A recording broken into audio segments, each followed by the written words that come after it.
আসসালামু আলাইকুম viewers, welcome to my channel. আমি কাউসারা নুপুর। আজ খুব সহজে চকলেট স্পঞ্জ কেক কীভাবে তৈরি করতে হবে সেটা দেখাবো এবং খুব সিম্পল ডিজাইনে এটাকে ডেকোরেশন করে আমি দেখাবো।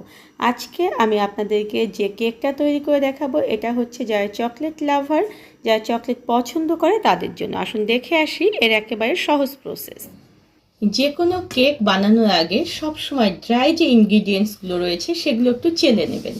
আজকে যেহেতু আমি এখানে 3টা ডিম দিয়ে চকলেট কেক করব, তাই এখানে আমি ময়দা নিয়েছি 1.25 কাপ পরিমাণ। 1.25 কাপ কীভাবে হবে আমি আপনাদেরকে বুঝিয়ে দিচ্ছি। ঠিক দেখুন যে এরকম একটা মেজারমেন্ট কাপের হাফ কাপ দেবেন এবং 1/4 কাপ যে রয়েছে মেজারমেন্ট কাপের সেটার 1 কাপ দেবেন। তাহলে হাফ কাপ একবার দিলে আর 1/4 কাপ একবার দিলেই কিন্তু 1.25 কাপ হয়ে যাবে। এখন এর মধ্যে আমি দিয়ে দিচ্ছি এসেন্স। আমি এখানে ভ্যানিলা এসেন্স দিলাম 1 চা চামচ পরিমাণ। ড্রাই এসেন্স এখানে দিয়েছি জন্য ড্রাই ইনগ্রিডিয়েন্টসের সঙ্গে দিচ্ছি। কেউ যদি তরল এসেন্স দেন তাহলে যখন আমরা ব্যাটার তৈরি করব সেক্ষেত্রে সেই জায়গায় আপনাদের এই যে এসেন্সটা সেটা মিলিয়ে দেবেন। এখন এর মধ্যে আমি কোকো পাউডার দিচ্ছি 2 টেবিল চামচ পরিমাণ। আমি আজকে এখানে দেখুন যে ক্যাডবেরি কোকো পাউডারটা ব্যবহার করেছি। আপনারা যে কোনো cocoa powder, Malaysian cocoa powder এখানে ব্যবহার করতে পারবেন। আর এখানে আমি গুঁড়ো দুধ দিয়ে দেব 2 টেবিল চামচ পরিমাণ। কেউ যদি গুঁড়ো দুধটা না দিতে চান সেটা স্কিপ করতে পারবেন, তবে গুঁড়ো দুধ দিলে এখানে কিন্তু কেকের টেস্টটা অনেক বেশি সুন্দর হয়। আর এখানে আমি লবণ দিয়ে দেব 1/2 চা চামচ পরিমাণ।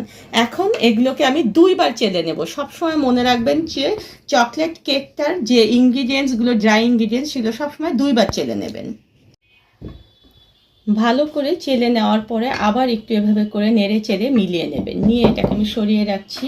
আর দেখুন যে আমি 3টে ডিম নিয়েছি রুম টেম্পারেচারে। ডিমগুলোকে জাস্ট আস্তে করে, খুব সাবধানে আপনারা সাদা অংশ এবং ডিমের কুসুম এ দুটো একটু আলাদা করে নেবেন। তাহলে দেখবেন যে ডিমের যে ফোমটা সেটা কিন্তু অনেক সুন্দর হবে।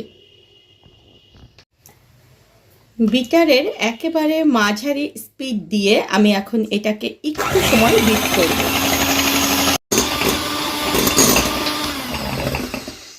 ডিমের ম্যারাংটা যখন দেখুন যে এরকম হয়ে যাবে, খুব বেশি ফোম কিন্তু করতে হবে না আগেই, তখন আমি এখানে দেখুন যে 1.25 কাপ পরিমাণ চিনি নিয়েছি। এটা কিন্তু রেগুলার চিনি। এই চিনিটাকে এখন আমি ধীরে ধীরে দেব এবং এটাকে আবার আমি বিট করে, চিনিটা যতক্ষণ গলে না যায় ততক্ষণ একটু বিট করতে থাকবো। চিনিটা তখন দেখুন যে আমার খুব সুন্দরভাবে গলে যাবে এবং ফোমটা দেখুন যে আমার কত সুন্দর ফোমি হয়েছে, দেখেছেন? এখন যে কুসুমগুলো রয়েছে সেগুলো আমি একটা করে দেব এবং একেবারে লো স্পিডে এটাকে জাস্ট ভালো করে একটু মিশিয়ে নেব। জাস্ট আমি কিন্তু কুসুমটাকে মিলিয়ে নিয়েছি। এখন 1/4 কাপ পরিমাণ রান্নার রেগুলার যে সয়াবিন তেল সেটা আমি এর মধ্যে দিয়ে এটাকেও একটু মিশিয়ে নেব আমি ভালো মতো। আমার কিন্তু এটা মিলিয়ে নেওয়া শেষ। খুব বেশি সময় কিন্তু এটা বিট করার দরকার নেই। এখন আপনাদের কারো কাছে যদি চকলেট ইমালশন থাকে তাহলে সেখান থেকে 1/2 চা চামচ পরিমাণ ইমালশন দিয়ে দেবেন। আর যদি না থাকে তাহলে চকলেট ফ্লেভার এখানে আপনারা 1 চা চামচ পরিমাণ ব্যবহার করবেন। এখন এটাকেও জাস্ট একটু মিলিয়ে নেবেন। আমার একদম মিলিয়ে নেওয়া দেখুন যে শেষ হয়ে গিয়েছে। এখন আমার কিন্তু বিটারের কাজটা শেষ। এখন চারপাশ থেকে এভাবে আপনারা সব কিছু একখানে করে নেবেন। নিয়ে যে ড্রাই ইনগ্রিডিয়েন্টসগুলো মিলিয়ে রেখেছিলাম সেটা ধীরে ধীরে দিতে হবে এবং এটাকে খুব সুন্দরভাবে আলতো হাতে কিন্তু মিলাতে হবে। খুব বেশি জোরে যদি মিলাতে যান তাহলে কিন্তু আমাদের এই যে ফোমটা ডিমের এটা নষ্ট হয়ে যাবে। ভালো মতো দেখুন যে আমি এটাকে মিলিয়ে নিয়েছি। এখন আপনারা খেয়াল করেছেন আমি কিন্তু বেকিং পাউডার বা বেকিং সোডা কিছু এখানে দেইনি। এখন এখানে দেখুন যে আমি 1 চা চামচ পরিমাণ বেকিং পাউডার দিয়ে দিলাম। আর আপনাদের ঘরে সবারই কিন্তু দেখবেন যে হোয়াইট ভিনেগার থাকে, সেখান থেকে 1/2 চা চামচ পরিমাণ হোয়াইট ভিনেগার এর উপরে দিয়ে দেবেন। তাহলে দেখবেন যে এই যে চকলেট কেকটা এটা অনেক বেশি ফোমি এবং সফট হবে। এখন এটাকেও একটু মিলিয়ে নিচ্ছি। দেখুন ব্যাটারটা কত সুন্দর হয়েছে, দেখেছেন? ঠিক এভাবে দিচ্ছি, দেখুন যে কত সুন্দরভাবে এটা পড়ছে। এখন আমি একটা 6 inch by 4 inch height mould নিয়েছি। আজকে আমি হাইট কেক করব। এখানে আমি বেকিং পেপার বিছিয়ে একটু অয়েল ব্রাশ করে দিয়েছি, তবে খবরদার চারপাশে কিন্তু কখনোই তেল ব্রাশ করবেন না। এখন এর মধ্যে পুরো ব্যাটারটা আমি ঢেলে দিচ্ছি।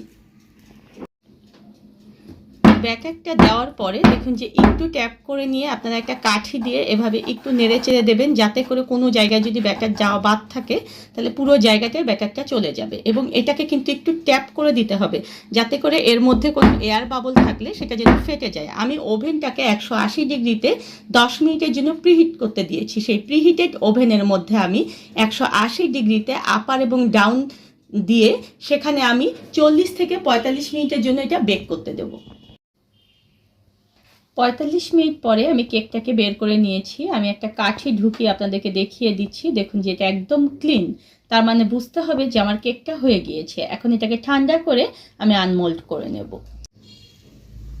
ঠান্ডা হওয়ার পরে কেকটাকে দেখুন যে আমি আনমোল্ড করেছি। এখন আপনারা ঠিক যতটা স্লাইস এটাতে করতে চান আপনাদের ইচ্ছে অনুযায়ী ঠিক ততটা স্লাইস এখানে করে নেবেন। আর আমি দেখাচ্ছি যে কেকটা আসলে কতটা পারফেক্ট হয়েছে, কতটা স্পঞ্জি হয়েছে, দেখেছেন কতটা সুন্দর।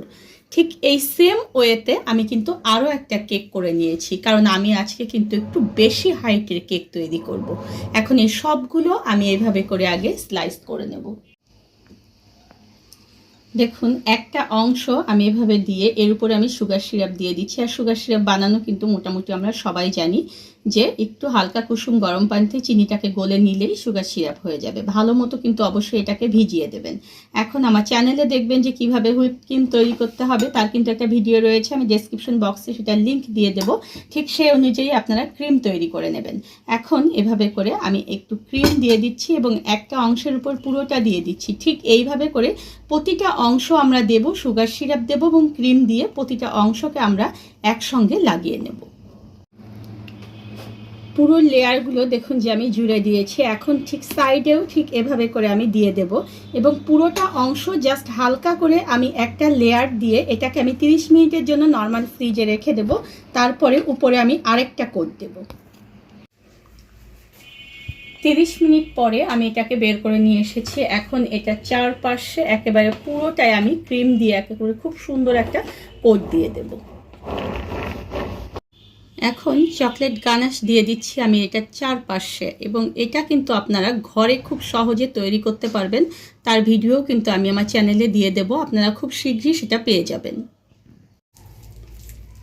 গার্নিশ দেওয়ার পরে যে কোনো একটা নজেল আপনারা নেবেন এবং এখানে আপনাদের পছন্দ মতো আপনারা সেটা দিয়ে ডিজাইন করবেন। আমি আমার পছন্দ মতো খুব সিম্পল একটা ডিজাইন করে দিলাম, আপনারা আপনাদের পছন্দ মতো অবশ্যই এখানে করে নেবেন।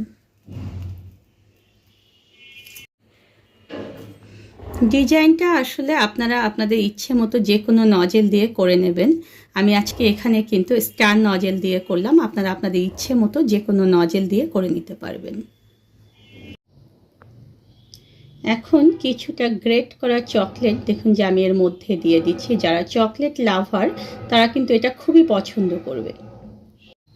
এখন দেখুন যে আমি এরকম একটু ক্রিম দিয়ে দিচ্ছি। এটা আমি আসলে চকলেট বল বসাবো, সেই কারণে চকলেটের যে গ্রেট করে দিয়েছি তার উপরে কিন্তু আমাদের দেখা যায় যে ক্রিমগুলো বসতে চায় না। আর ঠিক তার মধ্যে আমি এভাবে করে চকলেট বসিয়ে দেব। আমি কিন্তু বারবার বলছি যারা চকলেট লাভার তাদের জন্যই আসলে এই কেকটা। দেখুন হয়ে গেল আমার খুব সিম্পল ডিজাইনের চকলেট লাভারদের জন্য চকলেট স্পঞ্জ কেক। এটাকে ওভারলোডেড কেকও বলা যাবে। ধন্যবাদ সবাইকে আমার সঙ্গে থাকার জন্য। আর আমার পরবর্তীতে আরও নতুন কোনো ভিডিও পেতে হলে প্লিজ আমার চ্যানেলটা সাবস্ক্রাইব করে পাশের যে বেল আইকনটা রয়েছে সেটা বাজিয়ে দেবেন।